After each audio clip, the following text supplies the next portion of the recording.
ಚರ್ಚೆ ಕಾರ್ಯಕ್ರಮಕ್ಕೆ ಸ್ವಾಗತ. ಒಳ್ಳೆಯ ಮಕ್ಕಳನ್ನು ಪಡೆಯಬೇಕು ಅಂದರೆ ಸತ್ಸಂತಾನವನ್ನು ಪಡೆಯಬೇಕು ಅನ್ನೋದು ಬಹುಶಃ ಪ್ರತಿಯೊಬ್ಬರ ಜೀವನದ ಒಂದು ದೊಡ್ಡ ಆಸೆ ಅಲ್ವಾ? ಇದಕ್ಕಾಗಿ ನಮ್ಮ ಶಾಸ್ತ್ರಗಳಲ್ಲಿ ನೂರಾರು ದಾರಿಗಳನ್ನು ಹೇಳಲಾಗಿದೆ. ಆದರೆ ಎಲ್ಲ ಮಂತ್ರಗಳ ತಾಯಿ ಅಂತ ಕರೆಯಲ್ಪಡುವ ಗಾಯತ್ರಿ ಮಂತ್ರಕ್ಕೂ ಇದಕ್ಕೂ ಒಂದು ನೇರವಾದ ಸಂಬಂಧವಿದೆ ಅಂತ ನಮ್ಮ ಮೂಲ ಗ್ರಂಥ ಹೇಳುತ್ತೆ. ಇವತ್ತು ನಮ್ಮ ಚರ್ಚೆಯ ವಿಷಯವೇ ಇದು. ಹೌದು, ನಮ್ಮ ಇವತ್ತಿನ ಚರ್ಚೆಯ ಕೇಂದ್ರ ಪ್ರಶ್ನೆ ತುಂಬಾ ಸ್ಪಷ್ಟವಾಗಿದೆ. ಸತ್ಸಂತಾನ ಪ್ರಾಪ್ತಿಗಾಗಿ ಗಾಯತ್ರಿ ಮಂತ್ರವನ್ನ, ಅದರ ಆಳವಾದ ಅರ್ಥವನ್ನ ತಿಳಿದುಕೊಂಡು ಧ್ಯಾನಪೂರ್ವಕವಾಗಿ ಜಪಿಸುವುದು ಅಂದ್ರೆ ಜ್ಞಾನಮಾರ್ಗವೇ ಪ್ರಮುಖವಾದ ದಾರಿಯೇ, ಅಥವಾ ಸಂತಾನಕ್ಕೆ ಅಡ್ಡಿಯಾಗಿ ನಿಂತಿರುವ ನಮ್ಮ ಹಣೆಬರಹದ ಕರ್ಮ ಅಂದ್ರೆ ಪ್ರಾರಬ್ಧ ಕರ್ಮವನ್ನು ನಿವಾರಿಸಲು ಪ್ರಾಯಶ್ಚಿತ್ತದಂತಹ ನೇರವಾದ ಕರ್ಮಗಳನ್ನ ಮಾಡೋದು ಹೆಚ್ಚು ಅವಶ್ಯಕವೇ? ಸರಿ, ಈ ಚರ್ಚೆಯಲ್ಲಿ ನನ್ನ ನಿಲುವು ಏನೆಂದರೆ, ಸತ್ಸಂತಾನವನ್ನು ಪಡೆಯಲು ಗಾಯತ್ರಿ ಮಂತ್ರದ ಒಂದು ನಿರ್ದಿಷ್ಟವಾದ ಜ್ಞಾನಪೂರ್ವಕವಾದ ಅನುಸಂಧಾನವೇ ಅತ್ಯಂತ ಶಕ್ತಿಯುತ ಮತ್ತು ನೇರವಾದ ಆಧ್ಯಾತ್ಮಿಕ ಸಾಧನ. ಹಾಗೆಯೇ ಗಾಯತ್ರಿ ಮಂತ್ರದ ಶ್ರೇಷ್ಠತೆಯನ್ನ ಒಪ್ಪಿಕೊಳ್ಳುತ್ತಲೇ ಸಂತಾನದಂತಹ ಒಂದು ನಿರ್ದಿಷ್ಟ ಫಲಕ್ಕಾಗಿ ಪ್ರಾರಬ್ಧ ಕರ್ಮವನ್ನ ನಿವಾರಿಸುವ ಪ್ರಾಯಶ್ಚಿತ್ತದಂತಹ ಕರ್ಮಾನುಷ್ಠಾನಗಳು ಮತ್ತು ಬೇರೆ ದೇವತೆಗಳ ಉಪಾಸನೆಯೇ ಹೆಚ್ಚು ಮೂಲಭೂತವಾದ ಅಗತ್ಯ ಅನ್ನೋ ಭಿನ್ನ ನಿಲುವನ್ನ ನಾನು ಮಂಡಿಸ್ತೇನೆ. ನನ್ನ ವಾದವನ್ನು ಹೀಗೆ ಶುರು ಮಾಡ್ತೇನೆ ನೋಡಿ. ಗಾಯತ್ರಿ ಮಂತ್ರ ಕೇವಲ ಒಂದು ಪ್ರಾರ್ಥನೆ ಅಲ್ಲ, ಅದು ಇಡೀ ವೇದಗಳ ಸಾರ. ಅದರ ಶಕ್ತಿ ಅಪಾರ. ಸತ್ಸಂತಾನಕ್ಕಾಗಿ ಈ ಮಂತ್ರವನ್ನ ಜಪಿಸುವಾಗ ಕೇವಲ ಯಾಂತ್ರಿಕವಾಗಿ ಹೇಳುವುದಲ್ಲ, ಇಲ್ಲಿ ಅನುಸಂಧಾನ ಅನ್ನೋ ಪದಕ್ಕೆ ಬಹಳ ಮಹತ್ವವಿದೆ. ಅನುಸಂಧಾನ ಅಂದ್ರೆ ಮಂತ್ರದ ಪ್ರತಿಯೊಂದು ಪದದ ಅರ್ಥವನ್ನ, ಅದರ ಹಿಂದಿನ ದೈವಿಕ ಶಕ್ತಿಯನ್ನ ಮನಸ್ಸಿನಲ್ಲಿ ತುಂಬಿಕೊಂಡು ಮಾಡುವ ಒಂದು ಆಳವಾದ ಧ್ಯಾನ. ಮೂಲ ಗ್ರಂಥದಲ್ಲಿ ಇದನ್ನ ಅದ್ಭುತವಾಗಿ ವಿವರಿಸಿದ್ದಾರೆ.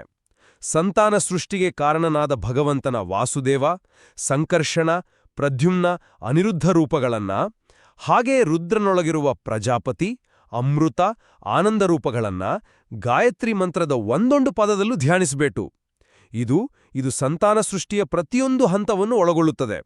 ವೀರ್ಯ ಸೃಷ್ಟಿಯಿಂದ ಹಿಡಿದು ಗರ್ಭಧಾರಣೆ ಮತ್ತು ಸಂತಾನಕ್ಕೆ ಅಡ್ಡಿಯಾಗುವ ದೋಷಗಳ ನಿವಾರಣೆಯವರೆಗೆ. ಇದು ಕೇವಲ ಒಂದು ಲೌಕಿಕ ಪ್ರಾರ್ಥನೆಯಲ್ಲ, ಇದೊಂದು ಜ್ಞಾನಯೋಗ. ಇನ್ನು ಪ್ರಾರಬ್ಧ ಕರ್ಮದ ವಿಷಯಕ್ಕೆ ಬಂದ್ರೆ, ಭಕ್ತವತ್ಸಲನಾದ ನರಸಿಂಹರೂಪಿಯಾದ ಭಗವಂತ ಈ ರೀತಿ ಜ್ಞಾನಪೂರ್ವಕವಾಗಿ ಮಾಡಿದ ಜಪದಿಂದ ಸಂತುಷ್ಟನಾಗಿ ಆ ಕರ್ಮದ ಅಡೆತಡೆಯನ್ನೂ ನಿವಾರಿಸ್ತಾನೆ. ಆದ್ದರಿಂದ ಈ ಗಾಯತ್ರಿ ಜಪವೇ ಒಂದು ಮುಖ್ಯ ಪ್ರಾಯಶ್ಚಿತ್ತವೂ ಹೌದು. ನೀವು ಹೇಳಿದ ಅನುಸಂಧಾನದ ಆಳ ನಿಜಕ್ಕೂ ಅದ್ಭುತ. ಆದ್ರೆ ನನ್ನದೊಂದು ಮೂಲಭೂತ ಪ್ರಶ್ನೆ ಇದೆ. ಗಾಯತ್ರಿ ಮಂತ್ರದ ಮುಖ್ಯ ಉದ್ದೇಶವೇನು? ಧ್यो यो ನಃ ಪ್ರಚೋದಯಾತ್, ನಮ್ಮ ಬುದ್ಧಿಶಕ್ತಿಯನ್ನು ಪ್ರಚೋದಿಸು, ಜ್ಞಾನದ ದಾರಿಯಲ್ಲಿ ನಡೆಸು, ಕೊನೆಗೆ ಮೋಕ್ಷವನ್ನು ಕೊಡು ಅನ್ನೋದು ಅದರ ಮೂಲ ಆಶಯ. ಅಂತಹ ಒಂದು ಉನ್ನತ ಆಧ್ಯಾತ್ಮಿಕ ಮಂತ್ರವನ್ನ ಸಂತಾನ ಅನ್ನೋ ಒಂದು ನಿರ್ದಿಷ್ಟ ಲೌಕಿಕ ಬಯಕೆಗಾಗಿ ಬಳಸಿದಾಗ ಅದರ ಮೂಲ ಉದ್ದೇಶಕ್ಕೆ ಎಲ್ಲೋ ಒಂದು ಕಡೆ ಧಕ್ಕೆ ಆಗುವುದಿಲ್ವೇ? ಅದಲ್ಲಿದೆ, ಮೂಲ ಗ್ರಂಥವೇ ಬಹಳ ಸ್ಪಷ್ಟವಾಗಿ ಹೇಳುತ್ತೆ, ಸಂತಾನ ಆಗದಿದ್ರೆ ಅದಕ್ಕೆ ಹಿಂದಿನ ಜನ್ಮದ ಪ್ರಾರಬ್ಧ ಕರ್ಮವೇ ಕಾರಣ ಅಂತ. ಇಲ್ಲಿ ಪ್ರಾರಬ್ಧ ಅಂದ್ರೆ ನಾವು ಈಗಾಗಲೇ ಬಿಟ್ಟ ಬಾಣದ ಹಾಗೆ, ಅದರ ಫಲವನ್ನು ನಾವು ಅನುಭವಿಸಲೇಬೇಕು. ಅಂತಹ ಒಂದು ಬಲವಾದ ಕರ್ಮದ ಪ್ರಭಾವವನ್ನ ಕೇವಲ ಮಾನಸಿಕವಾದ ಧ್ಯಾನ ಅಥವಾ ಅನುಸಂಧಾನದಿಂದ ಪೂರ್ತಿಯಾಗಿ ನಿವಾರಿಸಲು ಸಾಧ್ಯವೇ? ಗ್ರಂಥದಲ್ಲಿ ಉಪಮರ್ದ ಅನ್ನೋ ಪದ ಬಳಸ್ತಾರೆ. ಅಂದ್ರೆ ಕರ್ಮದ ಕೆಟ್ಟ ಪ್ರಭಾವವನ್ನು ಕುಗ್ಗಿಸುವುದು ಅಂತ. ಇದಕ್ಕಾಗಿ ಮೊದಲು ಪ್ರಾಯಶ್ಚಿತ್ತದಂಥ ಕರ್ಮಗಳೇ ಮುಖ್ಯ ಅಂತ ಇದು ಸೂಚಿಸುತ್ತೆ. ಹಾಗಾಗಿ ನನ್ನ ಪ್ರಕಾರ ಗಾಯತ್ರಿ ಜಪ ಒಂದು ಪೂರಕ ಸಾಧನವೇ ಹೊರತು ಕರ್ಮ ನಿವಾರಣೆಯ ಪ್ರಾಥಮಿಕ ಪರಿಹಾರವಲ್ಲ. ಇನ್ನೊಂದು ವಿಷಯ, ಸಂತಾನ ಸೃಷ್ಟಿಯಲ್ಲಿ ಪ್ರಜಾಪತಿ, ರುದ್ರ, ವಾಸುದೇವಾದಿ ರೂಪಗಳ ಪಾತ್ರವಿದೆ ಅಂತ ನೀವೇ ಹೇಳಿದಿರಿ. ಹಾಗಾದರೆ ಆ ನಿರ್ದಿಷ್ಟ ದೇವತೆಗಳನ್ನ ಅವರದೇ ಆದ ಸ್ತೋತ್ರ, ಪೂಜೆಗಳ ಮೂಲಕ ನೇರವಾಗಿ ಆರಾಧಿಸುವುದು ಹೆಚ್ಚು ತಾರ್ಕಿಕವಾದ ದಾರಿಯಲ್ಲವೇ? ನೀವು ಪ್ರಾರಬ್ಧ ಕರ್ಮದ ವಿಷಯವನ್ನ ಎತ್ತಿದ್ದೀರಿ. ಅದು ಒಂದು ದೊಡ್ಡ ಅಡಚಣೆ ಅನ್ನೋದ್ರಲ್ಲಿ ಎರಡು ಮಾತಿಲ್ಲ. ಸರಿ, ನಿಮ್ಮ ಬಾಣದ ಉದಾಹರಣೆಯೂ ಸರಿ. ಆದ್ರೆ ಭಗವಂತನ ಅನುಗ್ರಹ ಅನ್ನೋದು ಆ ಬಾಣದ ದಿಕ್ಕನ್ನೇ ಬದಲಿಸಬಲ್ಲ ಅಥವಾ ಅದರ ಶಕ್ತಿಯನ್ನೇ ಕುಂದಿಸಬಲ್ಲ ಒಂದು ಬಲವಾದ ಗಾಳಿ ಇದ್ದ ಹಾಗೆ. ಗ್ರಂಥದಲ್ಲಿ ಗಾಯತ್ರಿ ಜಪಾನುಷ್ಠಾನವನ್ನ ಒಂದು ಮುಖ್ಯ ಪ್ರಾಯಶ್ಚಿತ್ತ ಅಂತಲೇ ಕರೆದಿದ್ದಾರೆ. ಯಾಕೆಂದ್ರೆ ಗಾಯತ್ರಿ ಮಂತ್ರವು ವೇದಗಳ ಸಾರವಾಗಿರೋದ್ರಿಂದ ಭಗವಂತನಿಗೆ ಅತ್ಯಂತ ಪ್ರಿಯವಾದದ್ದು. ಅದಕ್ಕೆ ಅವನು ಬೇಗ ಪ್ರಸನ್ನನಾಗುತ್ತಾನೆ. ಇಲ್ಲಿ ಜಪ ಅನ್ನೋದು ಕೇವಲ ಯಾಂತ್ರಿಕ ಪಠಣವಲ್ಲ, ಅದು ಭಗವಂತನ ಉಗ್ರ ನರಸಿಂಹ ರೂಪವನ್ನ ಸ್ಮರಿಸಿ ನನ್ನ ಪಾಪಗಳನ್ನ ದುರಿತಗಳನ್ನ ನಾಶ ಮಾಡು ಅಂತ ಕೋರುವ ಜ್ಞಾನಪೂರ್ವಕವಾದ ಉಪಾಸನೆ. ಭಕ್ತ ಈ ರೀತಿ ಜ್ಞಾನದಿಂದ ಶರಣಾದಾಗ ಭಕ್ತವತ್ಸಲನಾದ ಭಗವಂತ ಪ್ರಾರಬ್ಧ ಕರ್ಮದ ಅಡೆತಡೆಗಳನ್ನು ನಿವಾರಿಸುತ್ತಾನೆ. ಹೀಗಾಗಿ ಈ ಜ್ಞಾನಮಾರ್ಗವು ಕರ್ಮಮಾರ್ಗದ ಫಲವನ್ನ ತನ್ನೊಳಗೆ ಇಟ್ಕೊಂಡಿದೆ. ಅದು ಒಂದು ಆಸಕ್ತಿಕರವಾದ ವ್ಯಾಖ್ಯಾನ. ಆದರೆ ಮುಖ್ಯ ಪ್ರಾಯಶ್ಚಿತ್ತ ಅನ್ನೋ ಪದವನ್ನ ನಾನು ಬೇರೆ ರೀತಿ ಅರ್ಥೈಸುತ್ತೇನೆ. ಮುಖ್ಯ ಅಂದರೆ ಬೇರೆಲ್ಲವನ್ನೂ ಬಿಟ್ಟುಬಿಡಿ ಅಂತ ಅರ್ಥವಲ್ಲ, ಅತ್ಯಂತ ಶ್ರೇಷ್ಠ ಅಂತ. ಉದಾಹರಣೆಗೆ, ಊಟದಲ್ಲಿ ಪಾಯಸ ಮುಖ್ಯವಾದ ಸಿಹಿ ತಿನಿಸು. ಹಾಗಂತ ನಾವು ಚಪಾತಿ ಪಲ್ಯ ಎಲ್ಲವನ್ನೂ ಬಿಟ್ಟು ಬರೀ ಪಾಯಸ ತಿನ್ನುವುದಿಲ್ಲವಲ್ಲವೇ? ಅದೇ ರೀತಿ ಕರ್ಮದ ಪ್ರಭಾವವನ್ನ ಕಡಿಮೆಗೊಳಿಸಲು ಮೊದಲು ಶಾಸ್ತ್ರೋಕ್ತವಾದ ದೋಷ ನಿವಾರಣಾ ವಿಧಿಗಳನ್ನ ಆಚರಿಸಬೇಕು. ಅದು ಒಂದು ಅಡಿಪಾಯ ಹಾಕಿದಂತೆ. ಆ ಅಡಿಪಾಯದ ಮೇಲೆ ಭಗವಂತನ ಅನುಗ್ರಹಕ್ಕಾಗಿ ಗಾಯತ್ರಿ ಮಂತ್ರದ ಮೂಲಕ ಪ್ರಾರ್ಥಿಸುವುದು ಸರಿಯಾದ ಕ್ರಮ.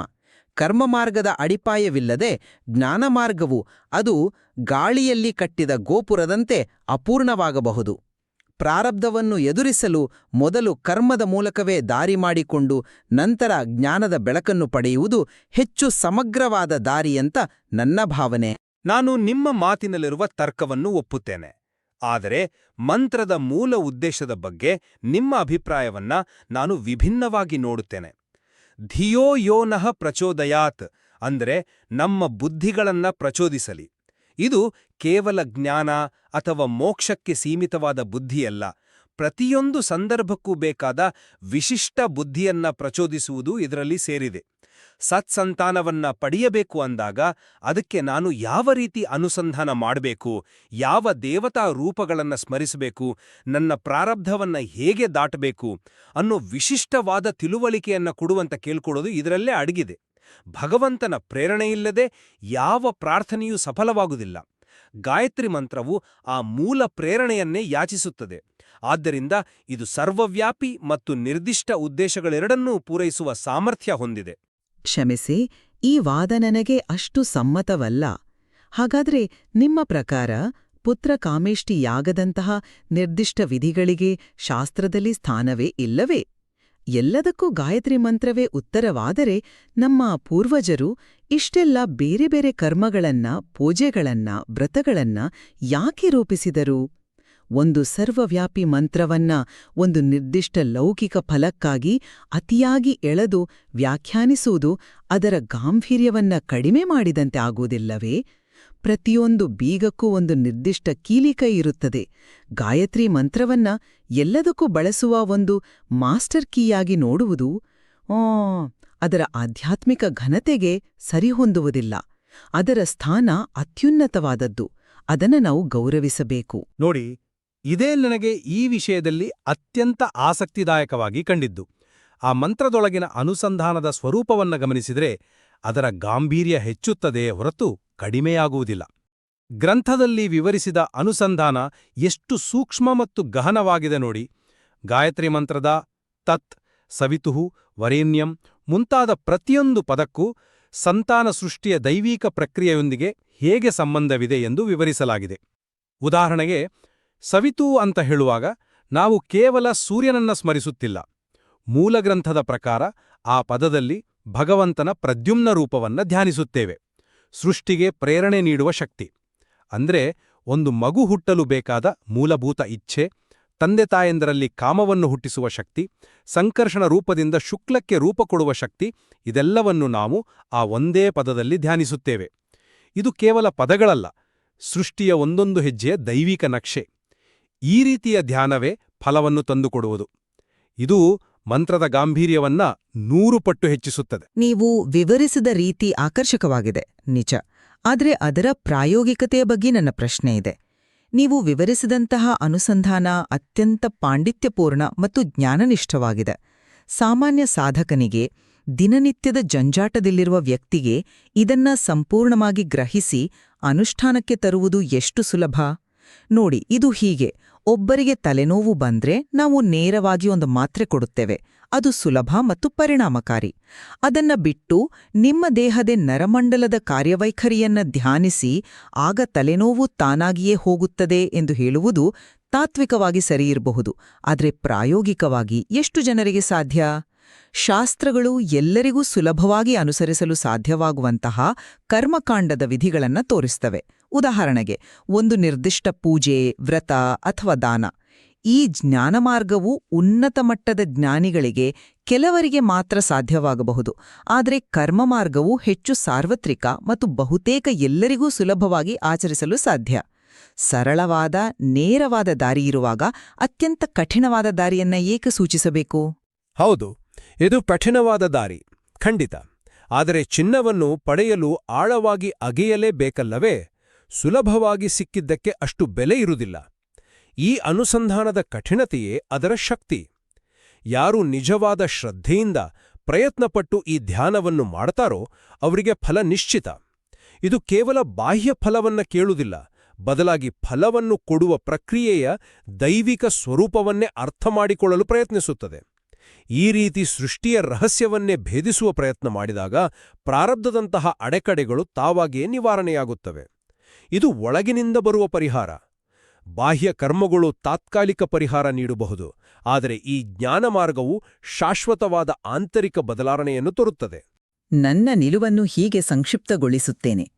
ಗಾಯತ್ರಿ ಮಂತ್ರದ ಮಹತ್ವವನ್ನು ಖಂಡಿತ ಅಲ್ಲಗಳೆಯಲಾಗದು. ಆದರೆ ಪ್ರಾರಬ್ಧ ಕರ್ಮದಂತಹ ಗಂಭೀರ ವಿಷಯಗಳಲ್ಲಿ ಶಾಸ್ತ್ರೋಕ್ತವಾದ ಪ್ರಾಯಶ್ಚಿತ್ತ ಮತ್ತು ಕರ್ಮಾನುಷ್ಠಾನಗಳ ಅಡಿಪಾಯವಿಲ್ಲದೆ ಕೇವಲ ಜ್ಞಾನಮಾರ್ಗದ ಅನುಸಂಧಾನವು ಅಪೂರ್ಣವಾಗುವ ಸಾಧ್ಯತೆಯಿದೆ. ನನ್ನ ದೃಷ್ಟಿಯಲ್ಲಿ ಒಂದು ಸಮಗ್ರ ದೃಷ್ಟಿಕೋನ ಅತ್ಯಗತ್ಯ. ಮೊದಲು ಕರ್ಮಮಾರ್ಗದ ಮೂಲಕ ದಾರಿಯನ್ನು ಶುದ್ಧಿ ಮಾಡಿಕೊಂಡು ನಂತರ ಜ್ಞಾನಮಾರ್ಗದ ಮೂಲಕ ಭಗವಂತನ ಅನುಗ್ರಹವನ್ನು ಪಡೆಯುವುದು ಉತ್ತಮ. ಅಂದರೆ ಕರ್ಮ ಮತ್ತು ಜ್ಞಾನಗಳೆರಡರ ಸಮನ್ವಯವೇ ಸರಿಯಾದ ದಾರಿ. ಒಂದನ್ನು ಬಿಟ್ಟು ಇನ್ನೊಂದನ್ನು ಹಿಡಿಯುವುದು ಸೂಕ್ತವಲ್ಲ. ಅಂತಿಮವಾಗಿ ಹೇಳುವುದಾದರೆ, ಸತ್ಸಂತಾನವನ್ನು ಬಯಸುವಲ್ಲಿ ಗಾಯತ್ರಿ ಮಂತ್ರದ ಜ್ಞಾನಪೂರ್ವಕ ಅನುಸಂಧಾನವು ಕೇವಲ ಒಂದು ಪ್ರಾರ್ಥನೆಯಾಗಿ ಉಳಿಯದೆ ಭಗವಂತನ ಸೃಷ್ಟಿಶಕ್ತಿಯನ್ನು ಧ್ಯಾನಿಸುವ ಒಂದು ಉನ್ನತ ಆಧ್ಯಾತ್ಮಿಕ ಸಾಧನವಾಗುತ್ತದೆ. ಇದು ಕರ್ಮದ ಅಡೆತಡೆಗಳನ್ನು ನಿವಾರಿಸುವ ಆಂತರಿಕ ಶಕ್ತಿಯನ್ನು ಹೊಂದಿದೆ ಅನ್ನೋದು ನನ್ನ ದೃಢವಾದ ನಂಬಿಕೆ. ಪ್ರಕ್ರಿಯೆಯ ಭಾಗವಾಗಿ ಮಾಡಬೇಕೆ ಎಂಬ ಆಳವಾದ ಪ್ರಶ್ನೆಯನ್ನ ನಮ್ಮ ಮುಂದಿಡ್ತದೆ. ಜ್ಞಾನಮಾರ್ಗ ಶ್ರೇಷ್ಠವೇ ಅಥವಾ ಕರ್ಮಮಾರ್ಗ ಅನಿವಾರ್ಯವೇ ಎಂಬ ಈ ಸಂವಾದ ಬಹುಶಃ ಅಂತ್ಯವಿಲ್ಲದ್ದು. ಹೌದು, ಈ ಎರಡೂ ಮಾರ್ಗಗಳಲ್ಲಿ ಯಾವುದು ಹೆಚ್ಚು ಸೂಕ್ತ ಎನ್ನುವುದನ್ನು ಕೇಳುಗರೆ ತಮ್ಮ ವಿವೇಚನೆಗೆ ಬಿಟ್ಟಿದ್ದು. ಈ ವಿಷಯದ ಕುರಿತು ಇನ್ನಷ್ಟು ಆಳವಾಗಿ ಅರಿಯಲು ಮತ್ತು ತಮ್ಮದೇ ಆದ ನಿರ್ಧಾರಕ್ಕೆ ಬರಲು ಮೂಲ ಗ್ರಂಥವು ಹೆಚ್ಚಿನ ಅವಕಾಶಗಳನ್ನು ಒದಗಿಸುತ್ತದೆ. ನಮ್ಮ ಇಂದಿನ ಚರ್ಚೆ ಕೇವಲ ಒಂದು ದ್ವಾರವನ್ನು ತೆರೆದಿದೆ.